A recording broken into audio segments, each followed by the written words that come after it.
Okay, we are ready to start the second part of our program. It is my great pleasure to introduce Dr. Afshin Marashi. While we introduce Dan as an old friend, this is the first time we have Dr. Marashi here with us, and we hope the first of many times that we will have him. Uh, Afshin Marashi is a professor and Farzani Family Chair in Modern Iranian History at the University of Oklahoma. From 2011 to 2020, he served as the founding director of the University Center for Iranian and Persian Gulf Studies. He has also served on the Council of the Association for Iranian Studies and on the editorial boards of the Journal of Persianate Studies and the International Journal of Middle East Studies. He is the author most recently of Exile and the Nation, the Parsi Community of India and the Making of Modern Iran, published by the University of Texas Press in 2020. He is also the co-editor of the book series, Connected Histories of the Middle East and the Global South, also published by the University of Texas Press. On a more personal note for us, as FIRE, Dr. Marashi has recently donated to FIRES a complete bound set of Hooked, a Persian language magazine produced by the Iranian Zoroastrian community in Tehran from the 1950s until after the Iranian Revolution. This is quite a wonderful thing that we have acquired, and we are really grateful to him for donating it to us. Even more, he considers this a repatriation of our heritage. So that's a very sweet thought, and we appreciate it. So without further ado, please help me welcome Dr. Marashi.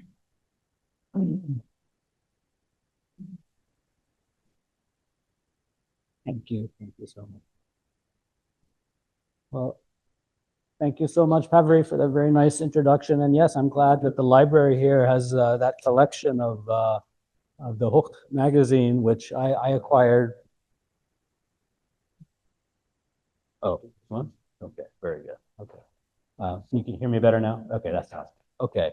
Well, thank you so much for the introduction, and thank you for the generosity of welcoming me here, and thank you so much for the introduction, Pavri.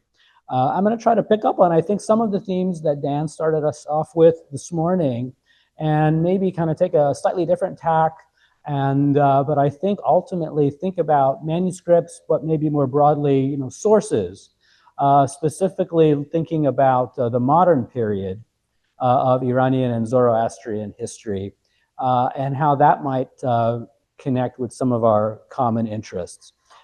It really truly is an honor to be here at the Zoroastrian Association of Houston to help celebrate the Jubilee anniversary of this library. I've actually heard so much about what you've built here all these years, and it's my first time visiting, and it really truly is impressive. And like I say, it's really an honor to be here. I'm going to try to speak for maybe about 35 or 40 minutes. I'll try not to speak too slow or too fast. You can let me know if I'm going one or the other. And I'm certainly eager to answer questions and hopefully continue the discussion that we've already started. And I'm especially pleased to be able to share with you some thoughts about really what I gather is the mission of the library, which is to preserve the history and the heritage of Zoroastrianism and of the Zoroastrian communities around the world, and to preserve that heritage for generations to come. My own work as a historian is very much dependent on collections found in libraries like this one. And I'd like to try to say a bit more about that today as well. But I should start by acknowledging that in recent years, the history of modern Zoroastrianism has become an increasing focus of interest among scholars of Zoroastrian history. And more recently, especially among historians of modern Iran as well. My own book, is this going to work? Oh, turn this on. My own book, Exile and the Nation, which I will say more about today, was published in 2020 by University of Texas Press. And it's a book project that I spent approximately a decade on researching and writing the book. But this book is really just part of a growing corpus of books on this topic. And there are now a number of other books, such as those by Monica Ringer, Talene Gagor, Alexandra Buehler, all of which focus on aspects of Parsi and Iranian history. And so I think it's fair to say that there's been a revival, or maybe we can call it a renaissance, of interest in the history of the global Zoroastrian communities, specifically in the modern era. And it's libraries like this one that play such an important role in preserving this history and in enabling our work. So as we celebrate the anniversary of this library, what I'd like to add to this discussion is to provide some historical perspective based on the research that I completed in the writing of The Exile and the Nation book. And what I discovered most of all was that the question of historical memory and historical preservation is in some ways nothing new in Iranian and Parsi history. In fact, in the course of my research, I came to learn that over the past 2 centuries, this issue has actually been central to the creation of both modern Parsi and modern Iranian national identity. The subject matter of my book is, broadly speaking, about the role of the Parsi community of India and the role that they played in helping to spark a revival of interest in Zoroastrianism and Iran's classical cultural heritage within Iran among Iranians. In fact, the work of the Parsi community during the 19th and early 20th century in reaching out to Iran and their work in building bridges and new bonds of connection and friendship between Parsis and Iranians, this was very much a project of historical preservation. Parsi efforts in the 19th century were defined by an effort to recover a memory and a heritage that had been almost entirely lost and almost entirely forgotten for a very long time. If we consider, for example, non-Zoroastrian Iranians, in the middle of the 19th century, they had a very poor understanding of Zoroastrianism and had a very faded memory of Iran's ancient history. They also knew almost nothing about the Parsi community of India. Even Iran's own dwindling Zoroastrian community had lost a great deal of their religious knowledge about Zoroastrianism by this period. And it was the renewal of contact with the Parsi community of India that helped to change all of that. The history of how this happened and how the Parsi community of India reconnected with Iran and helped to spark a renewed interest in Zoroastrianism and Iran's ancient history among both Iranian Zoroastrians and non-Zoroastrian Iranians. This is the subject of my book. And this is really a story about historical memory and cultural revival and historical preservation. I should add, when I began the research on this topic, the history of Parsi-Iranian relations in the modern period was little more than a footnote in most historical accounts of modern Iranian history, certainly written in the English language. Within the field of Zoroastrian studies, Mary Boyce had done some pioneering research on this topic in the 1960s, as had John Hinnels. But I quickly learned that there was a much more detailed and a much fuller story that deserved to be told, especially a history told from the perspective of modern Iranian historiography.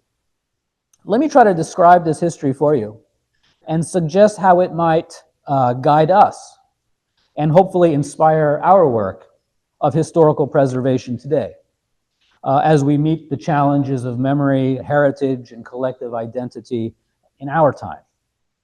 Among the most important factors that enabled the new contact between Parsis and Iranians is something that we might easily overlook.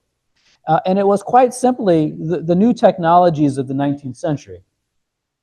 The 19th century has rightly been called the age of steam and print.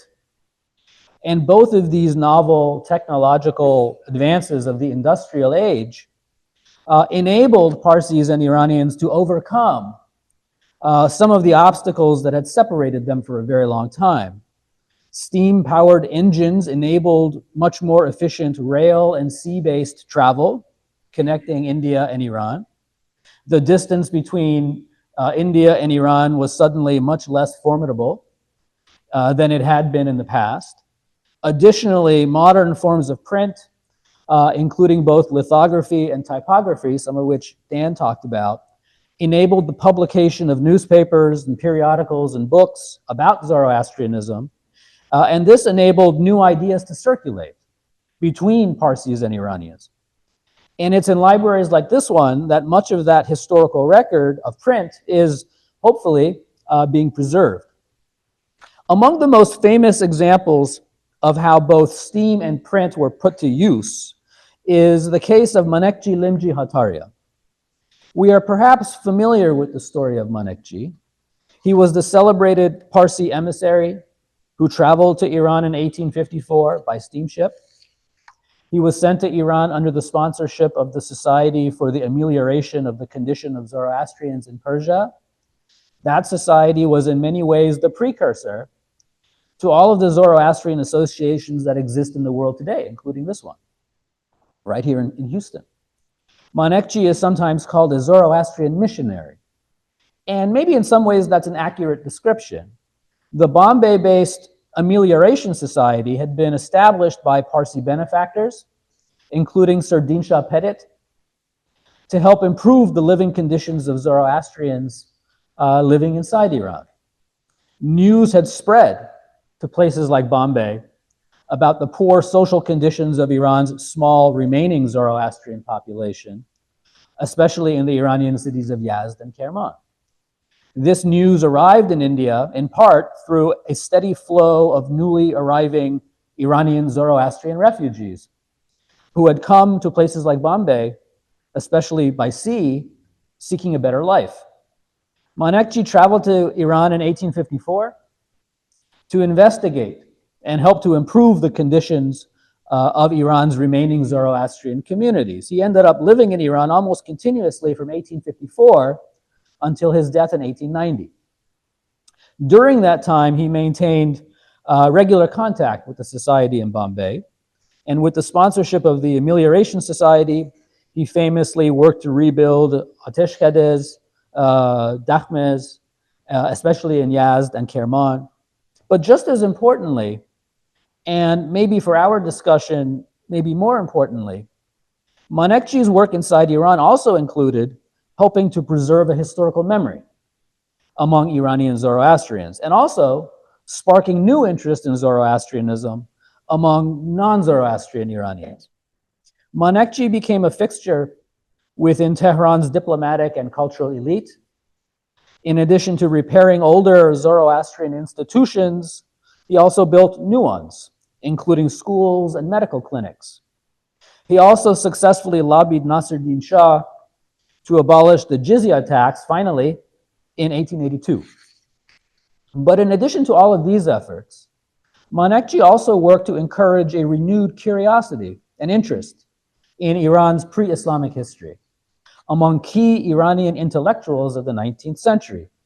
It was this cultural work, we might call it historical preservation, that led to a new body of writing within Iran in the Persian language that began to rethink and reassess the importance of Iran's ancient or classical history. It was Manekji's missionary efforts of reviving this cultural memory that were perhaps the first seeds that led to the growth of a new way of thinking about Iran's ancient past among modern Iranian intellectuals. And these are just some of the figures who were in correspondence and contact with Manekji and ended up producing among the first of these Persian language texts that began to rethink Iran's classical past and the place of Zoroastrianism in Iran's culture. The other important byproduct of Manekji's efforts was the work produced by another key figure, Keykhosro Shahrokh. Keykhosro Shahrokh is often remembered as the most important Iranian Zoroastrian community leader of the 20th century. This is perhaps a well-earned and well-deserved reputation. He served for many years as the president of the Iranian Zoroastrian Anjuman in Tehran. This organization was a community council, a governing body for Iran's Zoroastrian community, probably modeled on Bombay's Parsi Panchayat. Shahrukh also became one of the key figures in Iran's modern political history. He helped to establish in 1905 Iran's first constitution, based on the principle of a constitutional monarchy, as well as an elected parliament or a majlis. This was the Iranian constitution that was in place from 1905 to 1979.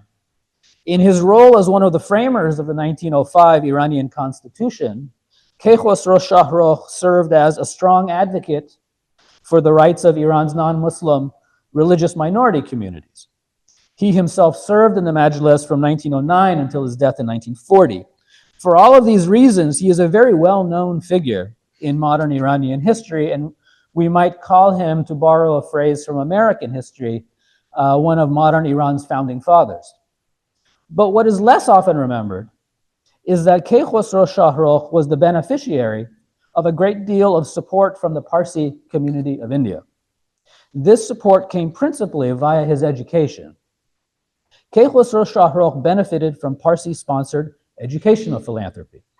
His own father had originally received some of his early education at one of the schools in Kerman that had been built through the efforts of Manekji. In the case of Keykhosrow himself, after making his way from Kerman to Tehran, while still an adolescent in the 1880s, he attended first the American Presbyterian Mission School in Tehran, and after 2 years of study there, and after developing sufficient English language proficiency, Shahrukh received an educational scholarship provided by Sir Deanshaw Pettit's philanthropy to travel by steamship to Bombay and to study at the Jijipoy Zoroastrian School. Shahrukh traveled to Bombay and spent approximately 2 years at this school. At the time, this school was one of the modern Parsi schools established to educate a generation of middle-class Parsi youth in modern subjects and to prepare them for professional careers in law, business, engineering, medicine, and so forth. The subject matter at the school also included a modernist and reformist interpretation of Zoroastrianism, grounded in Zoroastrianism's essential connection to monotheism and to a view of the faith that emphasized its ethical principles. This modern understanding of Zoroastrianism came to have a profound influence on Keykhosrow Shahrukh, and it resulted in the publication of 2 key books that he wrote between 1907 and 1909, following his studies in Bombay. And they were the Aine Mazdayasna, 1907, and the Furuq Mazdayasna, 1909. These 2 books are significant for a number of reasons. First, they represent perhaps the first texts written in Persian that reflect a modernist and reformist interpretation of Zoroastrianism. They're also significant because they were both published in Bombay through Parsi sponsorship and exported to Iran. And this marks the beginning of a new type of Parsi philanthropy, what we might call print philanthropy. Parsi-sponsored philanthropy that was designed to produce new books about Zoroastrianism, written in Persian, often by Iranians, and exported to Iran and intended for an audience of Iranian readers. We can see, therefore, that in addition to the new technology of steamships, that the new technology of print, and in this case, advances in both lithography and eventually typography, were used to great effect in producing a new body of knowledge relating to Zoroastrianism. And finally, these books are important not only because of their content or who sponsored them, but also they're important because of how they circulated. For these and other similar books, we are fortunate to have records detailing how many copies of each were published. Both of Shahrukh's books were printed in upwards of 8,000 to 10,000 copies between multiple editions during the early 20th century. This is a very high number of copies for lithographed books printed in this era. And even more significantly, These books were distributed free of charge or presented as gifts inside Iran to both members of Iran's Zoroastrian community, but also to non-Zoroastrian Iranians. This form of Parsi print philanthropy was a very important part of the Bombay-based community's educational efforts inside Iran. In addition to building schools and sponsoring scholarships for people like Sheikh Khosrow Shahrokh to travel and study in Bombay, Parsi benefactors also engaged in a wide-ranging project of sponsoring the publication of books in Persian. These books were designed to promote a reformist version of the Zoroastrian faith, but they were also intended to help non-Zoroastrian Iranians to remember, relearn, and reconnect with their ancient history. And these books maybe also helped Iranians to reconnect with those whom they were now beginning to see as their distant, or maybe perhaps not so distant, Parsi cousins in India. All of this is part of a larger project of restoring and preserving a forgotten history, rooted in Iran's classical past, that had been largely forgotten by most Iranians in the early 20th century. Parsi print philanthropy was therefore central to this project of historical preservation.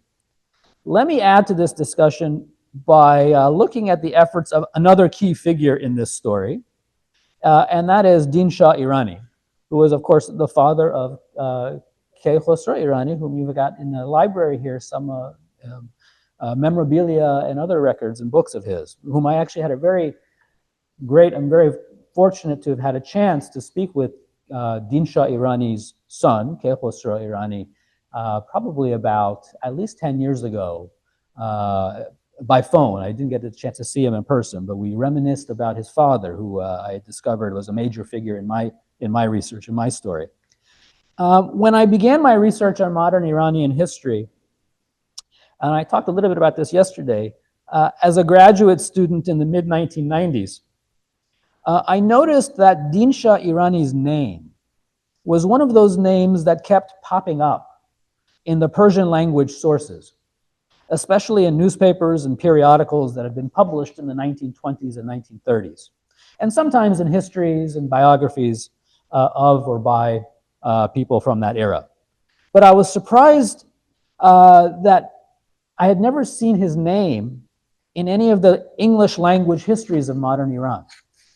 I learned quickly that Din Shah Irani had been, alongside Sheikh Khosrow Shahrokh, perhaps the most important cultural and intellectual intermediary between the Parsi community of Bombay and Iran during the 1920s and 1930s. I quickly concluded that although he had been largely overlooked, he had in fact played a central role in helping to remind modern Iranians about their cultural heritage, a heritage rooted in Zoroastrianism and Iran's ancient history. Din Shah Irani was himself a member of the Irani community of India. Unlike the Parsis, who had lived in India for over a millennium, by the mid-19th century, more recent Iranian Zoroastrian arrivals in India became known as the Iranis. Irani therefore became something of an ethnonym, describing a sub-community within the Parsi community. And it was also sometimes used, as in this case, as a family name. This was the community that Din Shah Irani came from. He was born in Bombay to Irani parents in 1881. He was also fluent in Persian, although I suppose today we might call him a heritage speaker. But he also studied Persian formally at Elphinstone College in Bombay, where he graduated in 1901 with degrees in English literature and Persian. In his professional life, Din Shah Irani eventually became a very successful tax attorney in Bombay's legal community, which of course is well represented with Parsis. Beyond his professional life, however, Din Shah Irani also had a very well-developed civic mindedness. And he also had a deep affection for Iran. And he was one of the principal founders of two key Bombay-based Zoroastrian organizations that were crucial in helping to build bridges between India, or the Parsis, and Iran in the 1920s and 30s. And these are, of course, the Iran League of Bombay and the Iranian Zoroastrian Anjuman of Bombay. And this is the aims and objectives of the Iran League, which is interesting to look at more closely. These two organizations cannot be emphasized enough for their importance in creating a dialogue between Iranians and Parsis. The Iran League also published a quarterly periodical. And I should emphasize that this periodical became a major source as I was doing the research for this book. And I can show you, these are the volumes of it. And this is the photograph of the title page, as you see here. It was a bilingual periodical in English and Persian, although sometimes also in Gujarati. The subject matter that was covered in the Iran League Quarterly ranged widely, but most prominently, it was intended to promote knowledge of a shared history of Parsis and Iranians. Sometimes the same article would appear in both the English and Persian sections in translation, or vice versa, English to Persian, Persian to English, both would appear. You can see there's an English section and a Persian section. There are very few libraries that have a complete collection of the Iran League Quarterly. And I spent approximately a week at the New York Public Library in 2017. I think you can see the date stamp. I think it was spring break 2017, reading through it and creating digital copies. And we can discuss the role of digital preservation more in our Q&A and discussion if you'd like. But the preservation and accessibility of the Iran League Quarterly and other periodicals like it, I think should be a very high on our list of priorities for historical preservation today. I'm unaware of any other library that has the entire run of this periodical. The New York Public Library edition of the Iran League Quarterly is also, I will say, very well preserved. I think you can get a sense of that here. The volumes that I looked at and spent a week combing through had very crisp pages. It almost seemed as though the librarians had collected it, but hadn't actually been read in all these years, which is great in some ways, I suppose. But the quarterly began publishing, I think, in the mid-1920s, and it continued off and on all the way, I think, until the early 1960s. But the period from 1930 to 1939, which was the period that I was most focused on, was very prolific, and you can see just by the size of an individual single volume that was bound.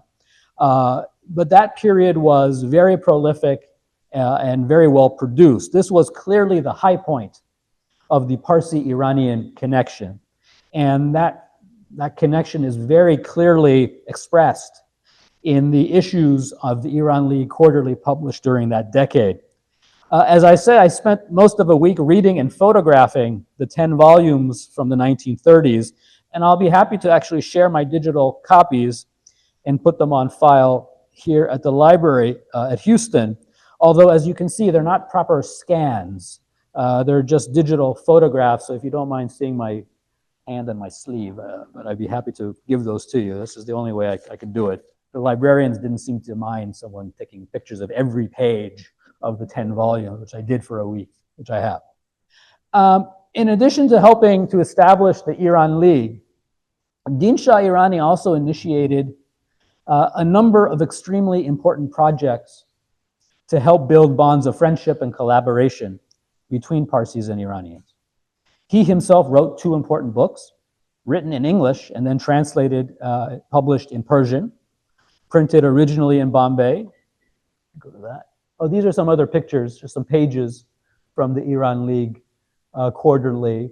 And you can see this is the Marker Orphanage and Boys School in Yazd, which we can talk about. Maybe you've heard of that in Yazd, the great philanthropy of Peshwa Marker. There's pictures of him here. This is an architectural diagram of the school as it was being planned. And this is laying the foundation stone of the Marker clock tower in Yazd, in Yazd. But going to back to Din Shah Irani, he himself wrote 2 important books, written in English, translated into Persian, and again exported to the Iranian book marketplace, if you will. These books were also on the topic of Iran's ancient religious, moral, and philosophical systems, The books became widely read. They were very influential, especially among an emerging group of Iranian modernist intellectuals. The books went through multiple editions during this decade, 1930s. And it goes to again suggest the importance of philanthropy associated with the printing, publishing, and circulation of books. And these books were designed to preserve and revive and strengthen the bonds between Parsis and Iranians. These goals were certainly the goals of Din Shah Irani, and they were the goals of the Iran League. And I think the example of Din Shah Irani also goes to demonstrate something else about the work of historical preservation, which is how important energy, creativity, and individual initiative are in helping to preserve a cultural heritage. Din Shah Irani was certainly not single-handed in this regard, but his efforts do stand out in helping to organize the Parsi community and in helping to direct the efforts and to focus the resources of Parsi benefactors and philanthropists. He was, in that sense, a similar figure to Manekji, both of whom should be seen as exemplars and role models for this type of work, even in our time. And just based on the conversations that I've had yesterday and today, it's very clear that that tradition very much continues today with all of those, especially Aban, who have been spearheading the effort for this library all these years in the committee. Let me say something about another example of Din Shah Irani's initiative that had a lasting impact on the issue of collective memory and restoring historical heritage between Parsis and Iranians. And this refers to Din Shah Irani's collaboration with Ebrahim Purdavud, this figure. Ebrahim Purdavud is a towering figure in Iran's 20th century intellectual history. I'm not entirely sure how well known he is among Parsis. He's famous as being the first modern Iranian to translate the ancient Zoroastrian scriptures into the new Persian language, along with an extensive annotations and commentary. He lived for many years in Europe, including in Paris and Berlin, where he studied with European scholars of Zoroastrianism and ancient Iranian history. The texts that he translated into Persian were central to making the history, culture, and religion of ancient Iran known and readable to modern Iranians for the first time in the Persian language, in the new Persian language. What is less often remembered, perhaps, or acknowledged until quite recently, is that Purdavud was able to make these translations through the sponsorship of the Parsi community of Bombay. In particular, it was Din Shah Irani, who, after hearing of Purdavud's reputation as a talented young scholar, reached out to Purdavud and recruited him to travel to India in 1924. And this was after Purdavud had spent some considerable time in Paris and Berlin studying with French and German scholars of ancient Iran. Din Shah Irani invited Purdavud to travel to Bombay, again by steamship, through financial sponsorship provided by Parsi benefactors, especially another key figure in this story, the Parsi philanthropist Peshotan Marker. And you can see here some images here. This here is Purdavud in the center. This is Marker standing next to him. There's Din Shah Irani. And if you notice closely, they're actually standing in front of a steamship. So this is clearly the welcoming reception when Purdavud was arriving, and they brought him some flowers and garlands there too. And he studied with the Parsi scholars there. Through Din Shah Irani's efforts and Marker's generosity, Ebrahim Purdavud spent approximately the next 3 years in India, studying with Parsi priests and scholars. Here's some other pictures of Purdavud in Bombay in India. The result of Purdavud's time and collaboration with the Parsis was a series of books, including perhaps most influentially Purdavud's translation of the Gathas. From its initial publication in 1927, this book has stood out alongside other key texts that contributed to the formation of modern Iranian national identity. We're perhaps accustomed to thinking of other key texts, such as Ferdowsi's Shahnameh or maybe new editions of the Divan of Hafez, as centerpieces of Iranian national identity. Pur Dawood's 1927 translation of the Gathas, I would certainly agree or argue, stands alongside these other well-known texts. And as you can see, it's in parallel text. The translation of the Gathas and the book's publication and distribution was made possible through the efforts of Din Shah Irani, whom Pur Dawood acknowledges in the preface. And this is what you see here. This is the preface where Pur Dawood is quite directly acknowledging Din Shah Irani's role. Marker financed the publication of the book as part of what became the Marker Avestan series, which was a series of books in Persian or bilingual English-Persian texts that collectively helped to preserve and revive an understanding of ancient Iran and Zoroastrianism among Iranians. And I can actually show you here again, this is the binding, and I guess you can't quite see it, but it says Marker Avestan Series Volume 1 on the binding here. This is my personal issue of this volume, which I got through a rare book dealer some years ago. But it's one of those books that you find in every modern Iranian intellectual's library, I think. One of the books that stands out, maybe next to the Shahnameh. Let me connect Pur Dawood, Din Shah Irani, and Marker's collaboration to one final thought. I've been describing for you the importance of books. And while books are important in historical preservation, I also want to say something about the history of visual images, especially the history and use of photography in the renewal of connections between Parsis and Iranians. Among the first books published by Ibrahim Pur Dawood after his arrival in Bombay was not a translation, but a short history, a small booklet of barely 100 pages, maybe a pamphlet. And this book was called the Iran Shah, which is of course a reference to the sacred fire that the Parsis brought from Iran to India. But the subtitle of the book is the Tarikhche Muhajarat Zartushtiyan be Hindustan, or a short history of the migration of the Zoroastrians to India. And this book provides the first brief, accessible history of the Parsi community written in Persian for an Iranian audience. As late as 1926, when this book was published, most Iranians only had the faintest awareness of the Parsi community, much less any real knowledge of their history. However, what's at least as important is that in addition to providing a brief history of the Parsis, the book also includes an extensive series of photographs.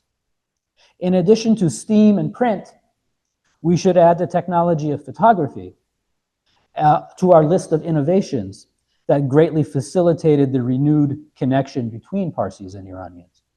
With very few exceptions, the vast majority of Iranians had never seen a Parsi or conceived of what the Parsi community might look like. Pur Dawood's Iran Shah book was intended to introduce Iranians to the Parsis, both by sharing their history, but also by visually presenting them to the Iranians, to Iranian reader viewers, we might call it. As a result, Iranians came to see what the Parsi community had achieved in India through their industry, entrepreneurship, and commerce, as well as through the Parsi community's charity and philanthropic work. And you can see some of the images that were in the Iran Shah book, everything from industrial factories or whatnot, the charitable institute, hospitals that the Parsis had built. These were things that Iranians now saw that the Parsis had done in India for the first time. They also saw images of Zoroastrian religious institutions and monuments, as well as perhaps for the first time, the famous Parsi portrait depicting the Iranian prophet Zartosht by M.F. Pitawala. They also saw for the first time images of Parsi benefactors, including members of the Khawaji, Marker, and Tata families. These images helped Iranians see what the Parsis had achieved in India, and it helped Iranians to become inspired by that example. an example of those whom they now consider to be their Parsi cousins. Now, I should probably really try to end here, but let me just end by making two brief final points. First, just by way of summary, as we consider the issues of historical preservation today, we should be inspired by this earlier history that I've tried to describe for you in this talk. Parsis of a century ago, or century or more now ago, were very creative in reviving and preserving a shared memory with Iranians. As I've tried to describe, these efforts included building institutions like schools and libraries, and community organizations like the Iran League. It also included embracing new technologies like steam and print and photography to help overcome obstacles that had stood in the way of reconnecting Parsis and Iranians. And it also included the pioneering efforts of exceptional individuals who boldly brought this vision of Parsi Iranian cultural heritage into reality. People like Manekji, Shahrokh, Din Shah Irani, and Ebrahim Purdavud, and many others. All of these figures should inspire our work today.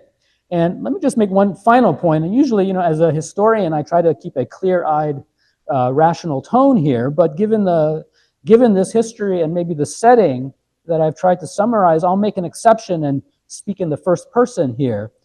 Given this history, it's clear to me that we Iranians owe a great debt of gratitude to the Parsi community for all that the Parsis have contributed towards not only improving the social and economic circumstances of the Zoroastrian community inside Iran, but also for your community's contribution towards the preservation and revitalization of Iran's cultural heritage in the 19th and 20th century. It was the Parsis who planted the seeds of a renewed sense of modern Iranian identity.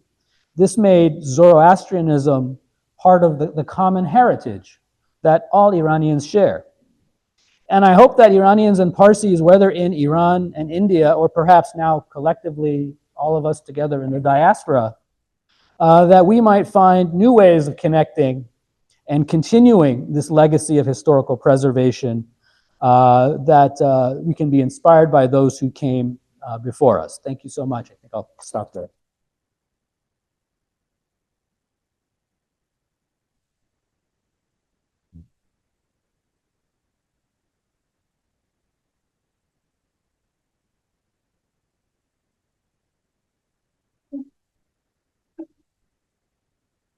So questions for Dr. Marashi?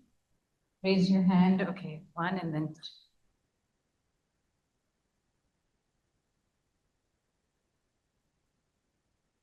So, like Manekji Limji Adaria and the influence they held with the Qajar dynasty and to change things, was it direct or was it via the British? Like, what role did the British play in all of this? Yes, that's a very good point. Yeah, Manekji was very savvy diplomatically as well as in many other ways. And so he used all the tools at his disposal, including in Tehran, lobbying on behalf of the Parsis and Iranians, Iranian Zoroastrians, with all of the players there, including the British. And also during Nasser-Din Shah's first journey to Europe in 1873. And Nasser-Din Shah made, I think, at least 3 trips to Europe during his reign. The first was 1873, I think 78 again, and 1880 something. And during all 3 of those trips, he met in London with a delegation of Parsis in London, and they also on behalf of the Iranian Zoroastrian community, lobby for things like eliminating the jizya tax, which, as I say, finally happened through the efforts of both Manekji and wider diplomatic efforts that included British efforts as well. Yeah, for sure. Thank you for a very informative speech. I was fascinated by the photo of Manekji Hadaria. This is the first time I've seen a Parsi wearing a sword and a dagger. What is the significance? Why was he wearing that? Was he Yeah. afraid of danger in Iran? Well, I think that's a good question. I've noticed that too. Yeah, he seems very, not only savvy diplomatically, but hardy and strong. And I think, he definitely had to travel sometimes into frontier zones and peripheral zones and traveling between Tehran and Yazd and Kerman. Sometimes, yes, in those days, for sure, there could be danger for sure. And I think that was part of what he was trying to show, that he was in some ways, a pioneer and someone who was out in the field doing the hard work, sometimes dangerous work of advocating for Zoroastrians. So yes, there's certainly danger for in that period, before a national police force and a national army. Iran in the 19th century was definitely the wild, wild west. And so like a cowboy in Texas carrying a gun, I think Manekji was pretty smart to carry a sword, yeah. Or a dagger.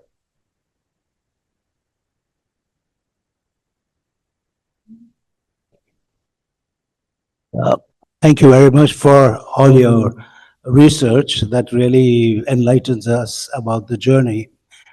My question is that we all from India are familiar with this Kisse Sanjan, Yes. and you showed by a gentleman Purvo who had produced Yes. a booklet of Yes, some yes, sort yes, and translated in yes. Hindi, as you mentioned. Yes. So was there any reference to it, or it's only a legend?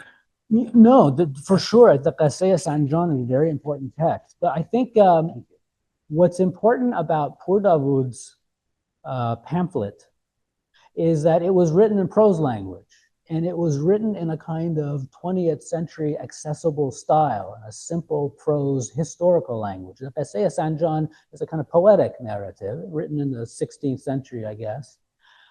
So in some ways that would be a different form, a different genre of writing that might be, for some, less direct or less accessible. But for Pur Dawood's audience, sort of early 20th century Iranians, a kind of historical prose narrative in a very accessible language, that was something new and something unique. And that, I think, really changed, brought new knowledge to Iranians for the first time. So that, I think, is one of the reasons why the Iran Shah text is somewhat overlooked. And we say, well, there was the Qasaya Sanjan. That's true. But this text is sort of the modern version of the Qasaya Sanjan, the 20th century prose version, I would say. There was no evidence of that story. I don't know. I mean, I can't really say too much about that, but I think it was, with some people knew it. Some people knew that text. Yeah.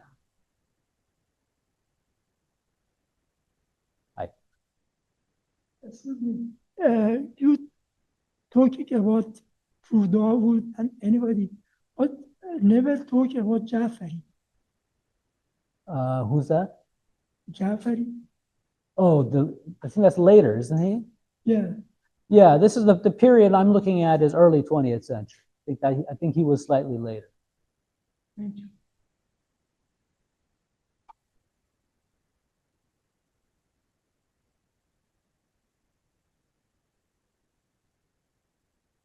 So I have a multifaceted question. The depth at which you have taken your history brought to this point. How do you leverage this understanding?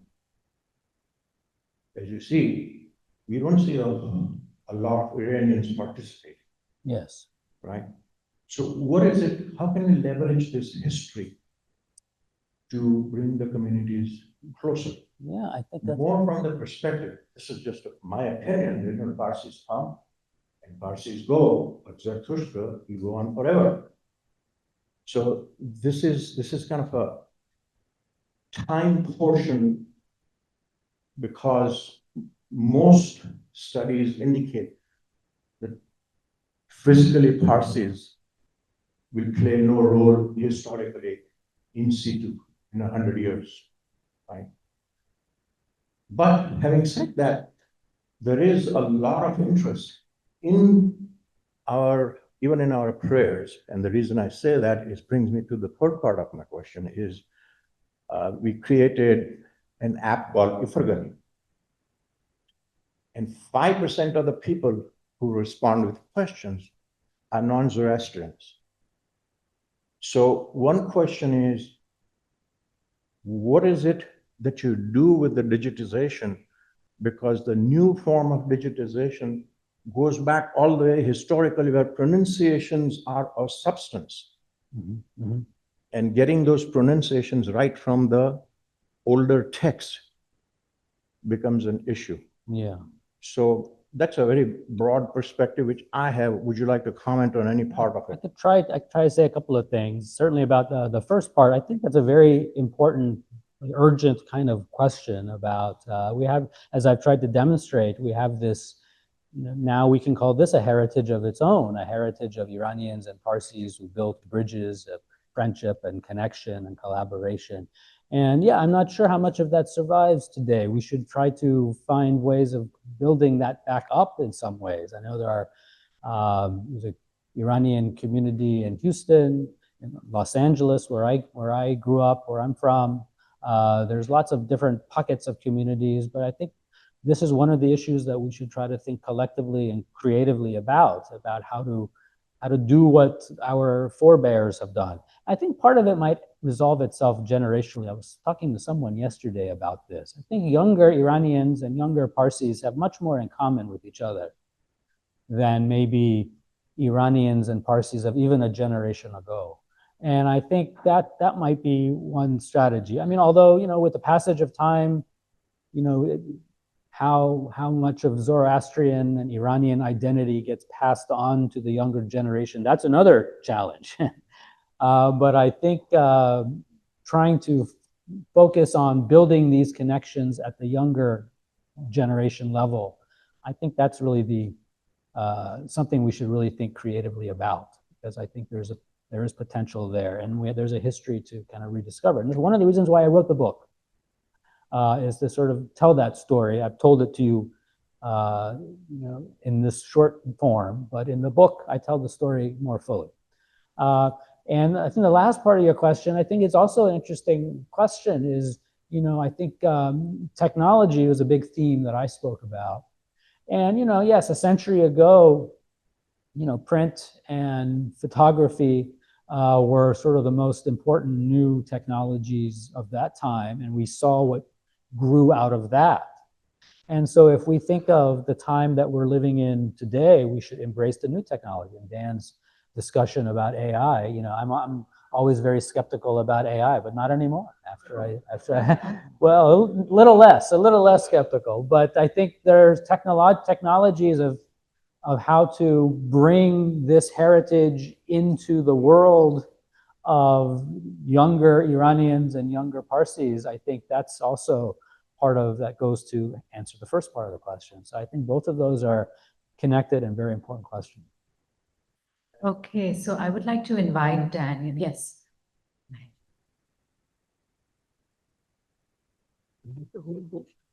Okay. Thank you for a very interesting presentation. And you've encapsulated the preservations between Parsis and Iranians. And I don't have a question, but I do have a commercial break, because every book that you had shown out there, we have it in our library. Oh, good. And I would like to encourage people to check them out. And also, Dr. Marashi's given us a signed copy of this book. We have a copy, and we now have a paperback copy too, with your signed copy of that. So we really appreciate that. You're welcome. Thank You're you. welcome. You're welcome. Thank you. Thank you. Professor Shafeez, would you please kindly join Professor Marashi for a joint Q&A? There are some questions on Zoom, but before that, again, I want to make sure in-person questions. Okay. Dr. Marashi, I was Yes. wondering what we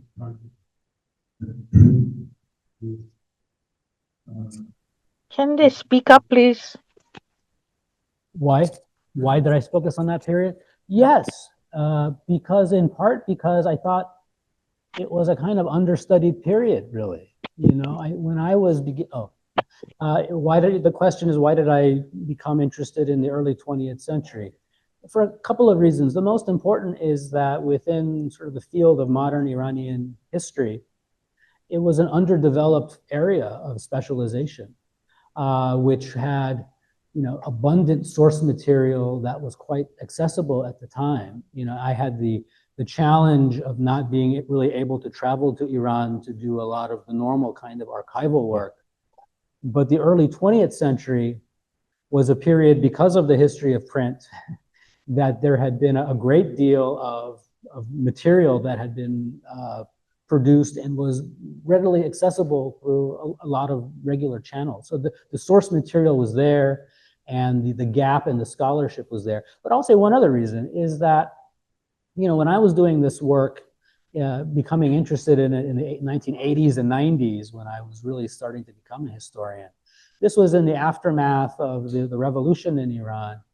And already it seemed, although the early 20th century had become a kind of new classical age, there is a kind of recurrence idea that, historical recurrence. And by the 80s and 90s, the early 20th century already seemed another bygone era that could have just as easily have been the Sasanian period. So it became sort of attractive to me to sort of focus on a period that might benefit from the perspective of coming from the time that I was looking at. One comment I just wanted to share, Shed Warsaw said version edition of Dr. Marashi's book, The Stories of Vietnam. Oh, I think it's an unauthorized translation, but okay. So, But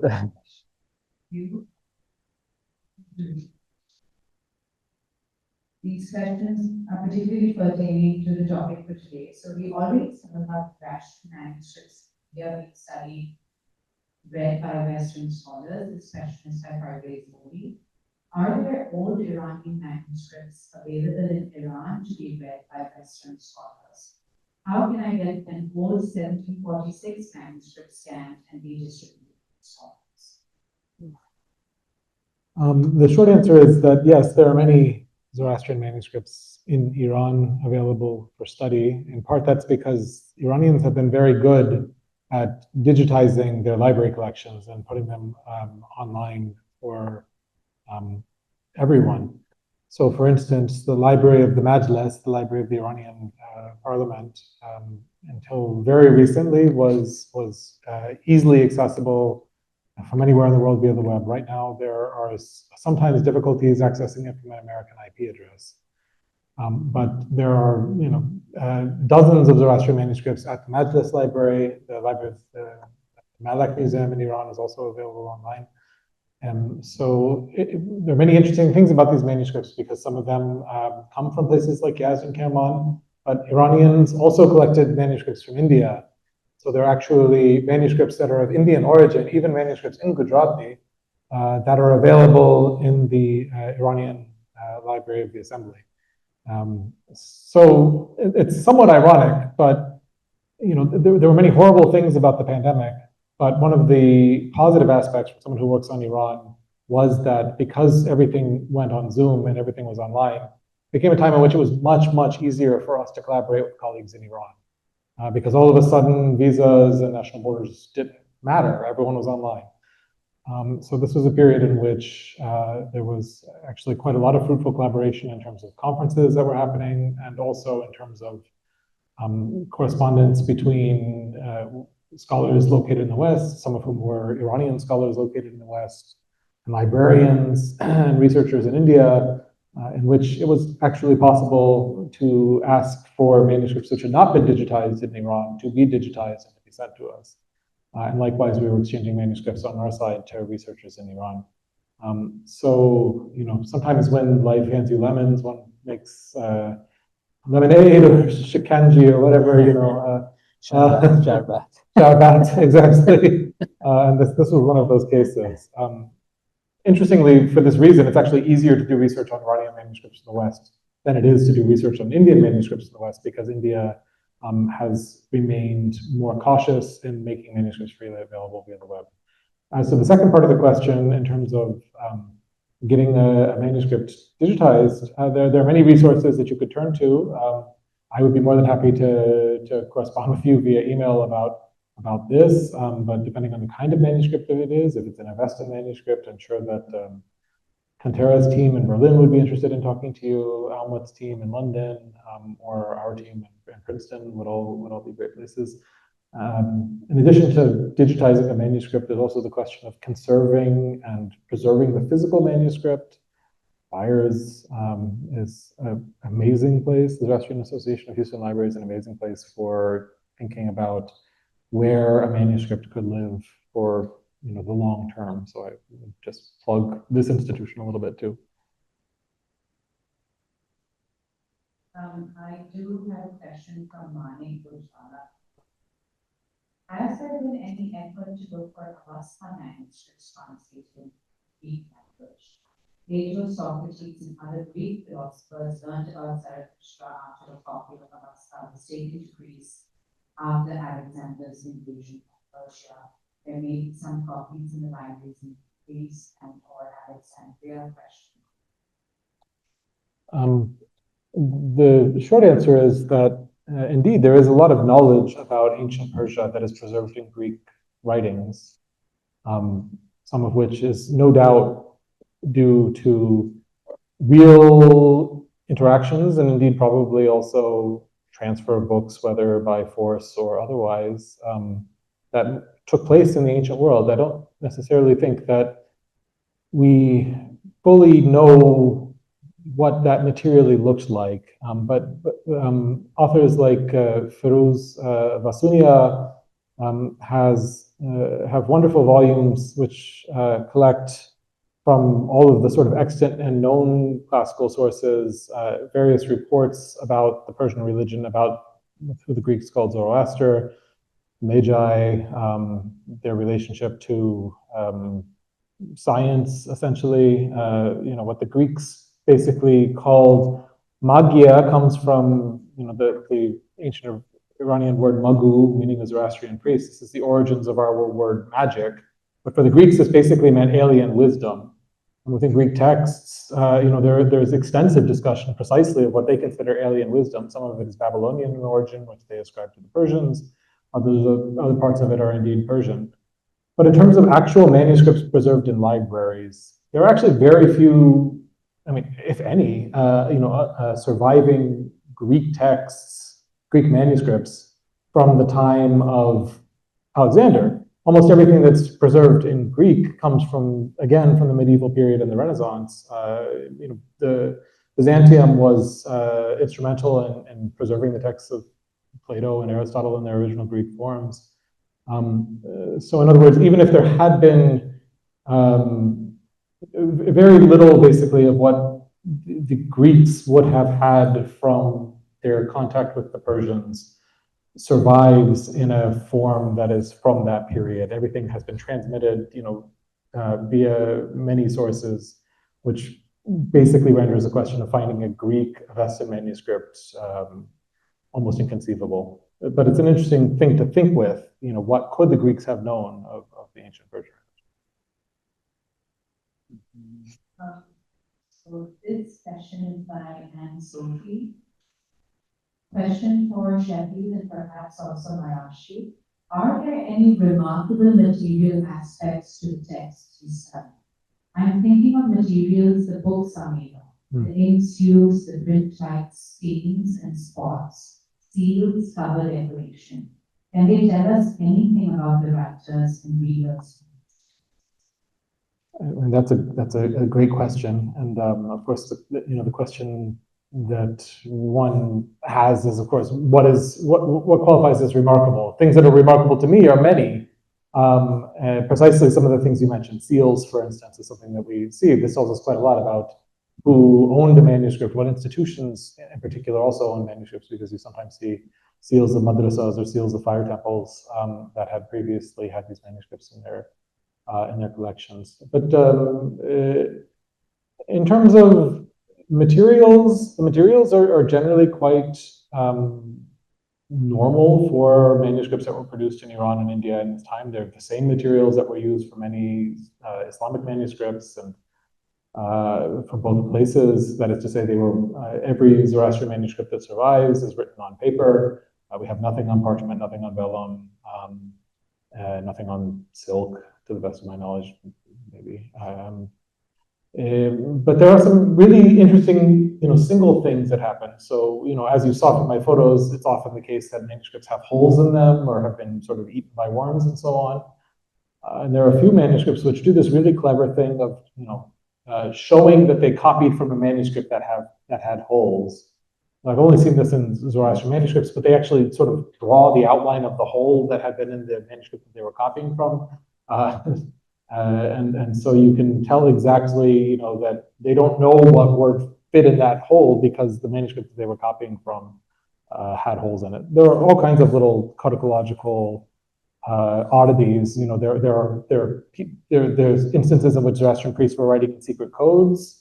There are these ciphers that are sort of well known in the Islamic world. They weren't writing anything interesting. They were writing their names in the code. Or they were, these are interesting, but they wrote their name in Persian too. So it was just like a thought experiment for them. Or they would write a little poem in a code. Sometimes you see like doodles, like of like priests, like just like a funny picture of a priest. There are a couple places in which they try to make like Avestan calligraphy look like Kufic calligraphy, which is really cool. One should really just make like an Instagram album of like cool things you find in Zoroastrian manuscripts, because there are like hundreds of them, but they're hard to just like, talk about. So. Yeah, I might try to add just a little bit from a perspective of modern source material.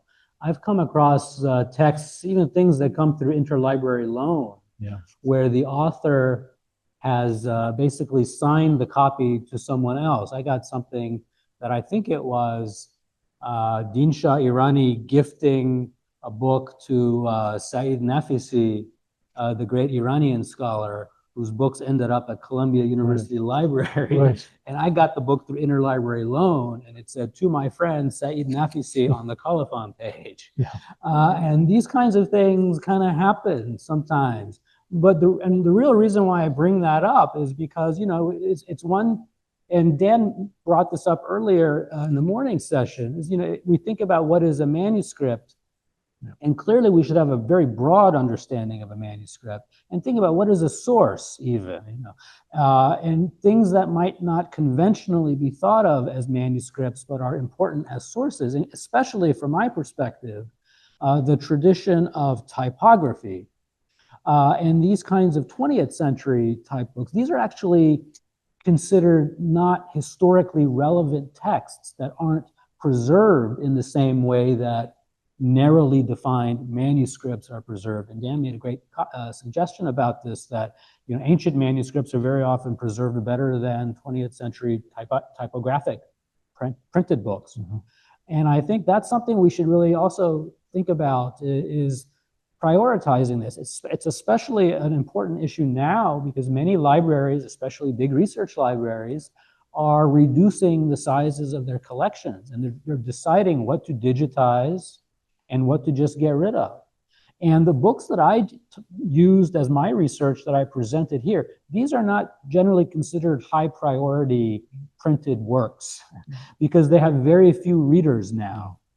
And so it's important to preserve them, especially in their first editions. I showed you the photograph of my Gathas, Pur Davud's Gathas. Kei Khosrow Shahrokh's books are continued to be reprinted. But I've noticed in some of the newer editions, strange things get skipped or taken out or rearranged, and it becomes a totally different work.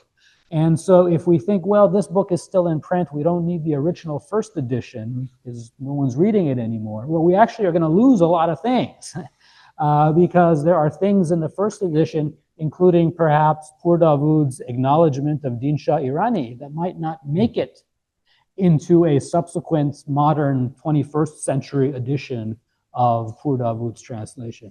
So all of these things are very important for us to think about, and it goes to the question of not only the material, but just the kind of, I guess it's the paratextual material that gets lost in having a narrow definition of what to keep and what to let go.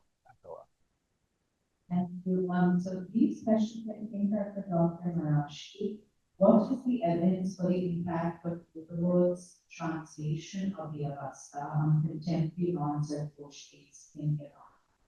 I mean, it's a good question. I mean, in general, I think it's largely anecdotal, but you can sort of, everyone sort of knows Pur Dawood's translation of the Gathas. That became the kind of, especially for a kind of literate, modernist, intellectual community of scholars and academics and intellectuals of the 20th century.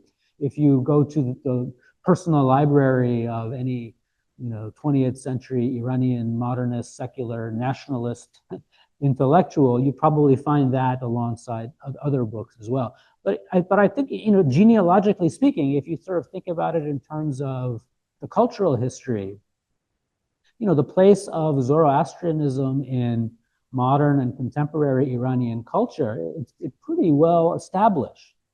And a lot of that goes back to, I think, making Zoroastrianism known, making the text available to Iranians. So that Pur Dawood translation, I think, is sort of, it is a kind of foundational moment that we can sort of draw some conclusions about where it led to, which is the place of Zoroastrianism in Iranian culture today. Rashid, Dr. Marashi's observation about today's youth are far more connected than the Parsis and Zoroastrian than they were in the period he studied. Would you like to comment on whether that stronger connection is far more deeply based on culture and history rather than religious first? It's a good question. I'm not sure. I think in general, yeah, culture and history is a broader category, and I think that's an easier thing for people to sort of embrace and identify with. But I don't think it's exclusive to that either. I mean, there's sort of various religious changes happening within Iran and all kinds of new ways of thinking, and I think Zoroastrianism is very much part of the mix of how religious identity and religious thought is part of Iranian culture and ultimately politics today as well. There's just one more comment mine, which Rahman said, my dear father, Navroji, Shara, a copy of Dinsha Irani, which I also have read for him. That's all from the Zoom person before we end the session.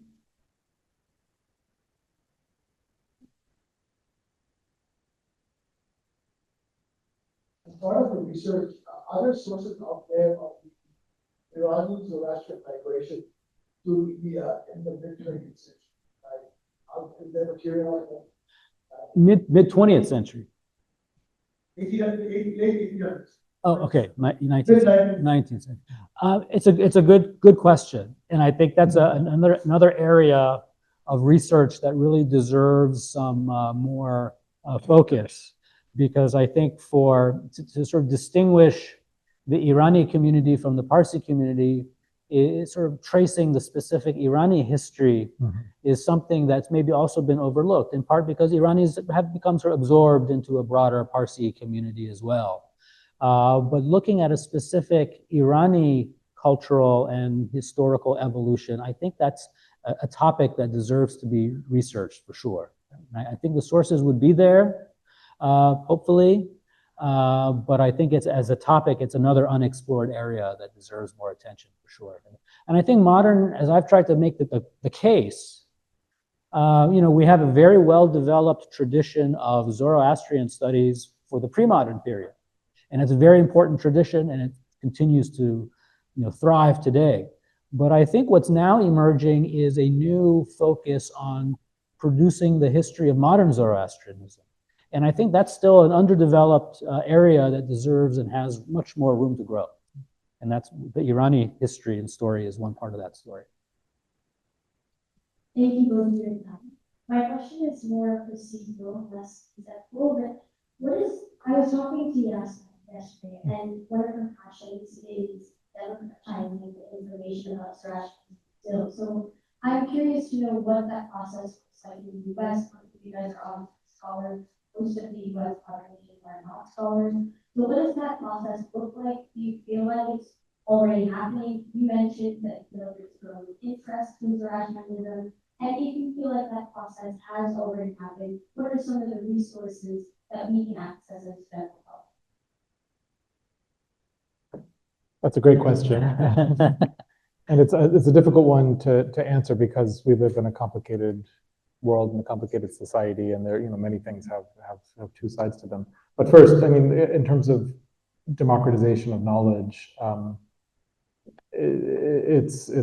think it's obvious fact that the institution of the internet has, to a very large degree, made things that were only accessible in stuffy scholarly libraries generally easy to have, at one's fingertips.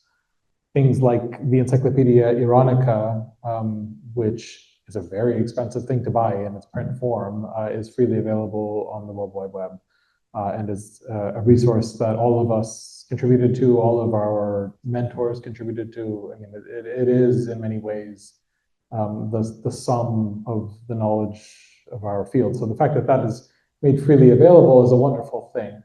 But it is one of many things that one can access on the internet, and not always the most obvious thing to go to. They've been doing a lot of work on social media recently, since they've just sort of changed institutional settings. They've moved from New York to California. And there is a lot of stuff on Reddit, on various parts of the internet, on YouTube, which reflects a genuine interest in Zoroastrianism, but which also reflects perspectives that scholars might not agree with, reflects perspectives that are politicized in various ways, racialized in various ways, even that become very difficult for scholars to deal with and talk about.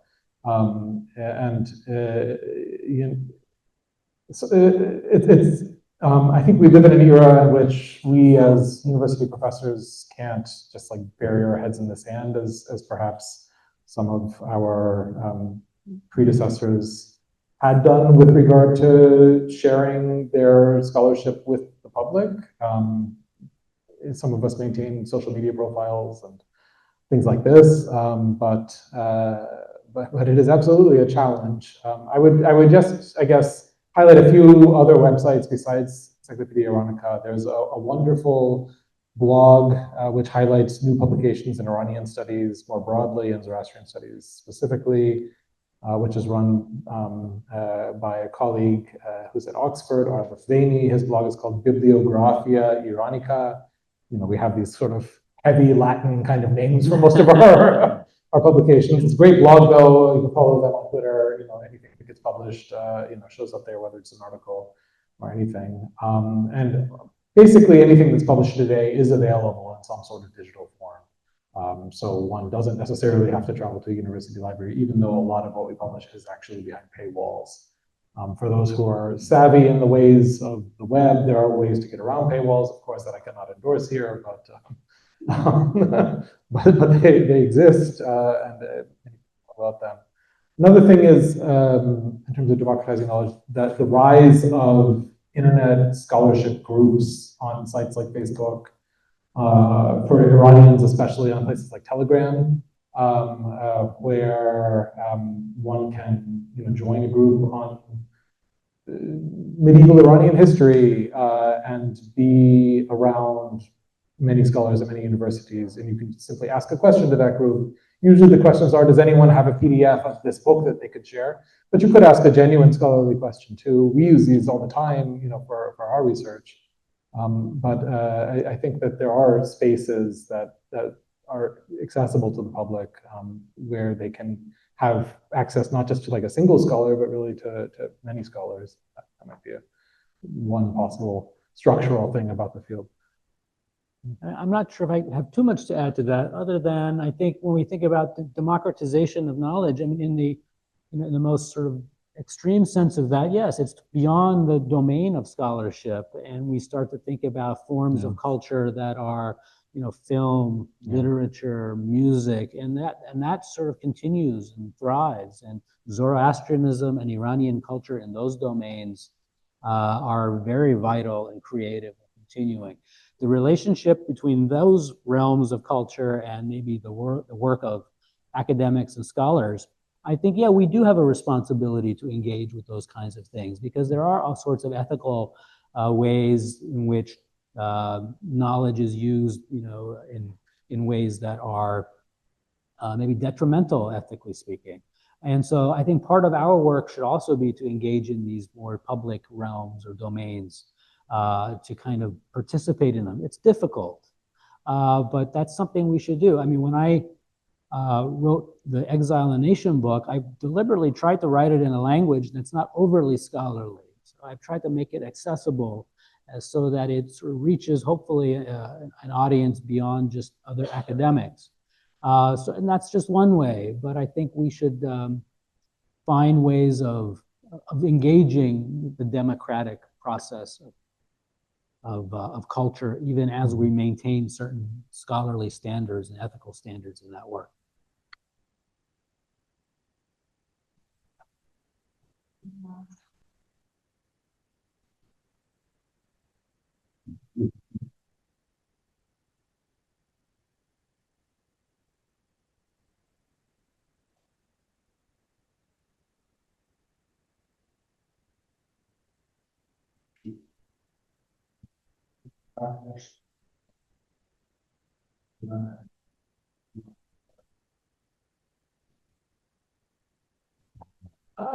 I mean, today, my understanding in Iran that Zoroastrianism is certainly a point of it has been domesticized by the Islamic Republic to a large extent. There were recently films made, for instance, about Zoroastrian martyrs in the Iran-Iraq War, right, which is sort of presenting the Islamic Republic as an inclusive, to the extent that that's possible, as an inclusive nation of which Zoroastrians are an integral and ancient part. There are a number of museums that have opened in Yazd and Kerman, especially in recent years, in periods in which otherwise the Iranian government might appear to have been quite conservative. So I mean, I think Zoroastrianism plays a very complicated role in Iran today. It is potentially a source of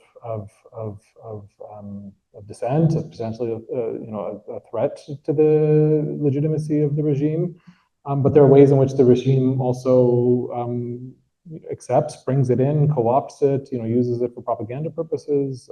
Depending on your perspective, I'm trying to be as broad politically as I can here, which I think is a result of the fact that there is tremendous interest in ancient Iran and in Zoroastrianism among college-going crowd in Iran from many different backgrounds. I was invited at one point to participate in a university in comparative religions in Qom, which one associates basically as being the center of the mullahs in Iran, but there is also a space for interfaith dialogue there, and there's also a space for comparativism there. So I mean, it's a very complicated place. It's often portrayed, in a very black and white way in the U.S. media, and my sense is that that it's not likely that there will just be like a blanket tack towards Zoroastrianism in Iran, precisely because there are so many different,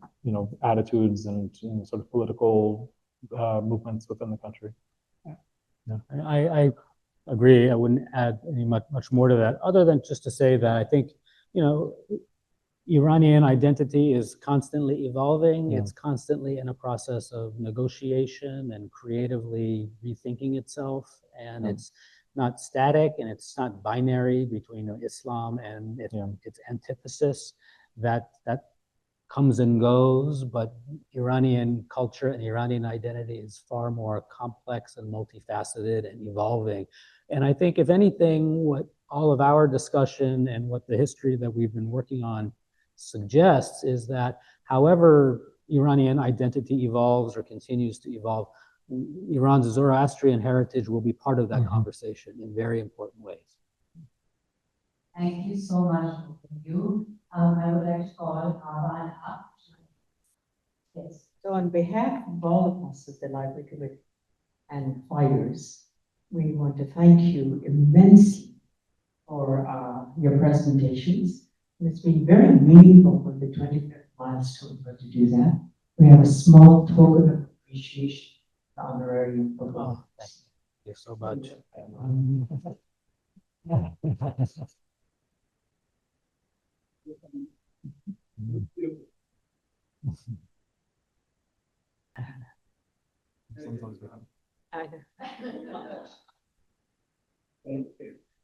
Thank you.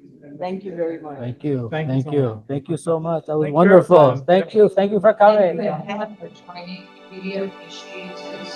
And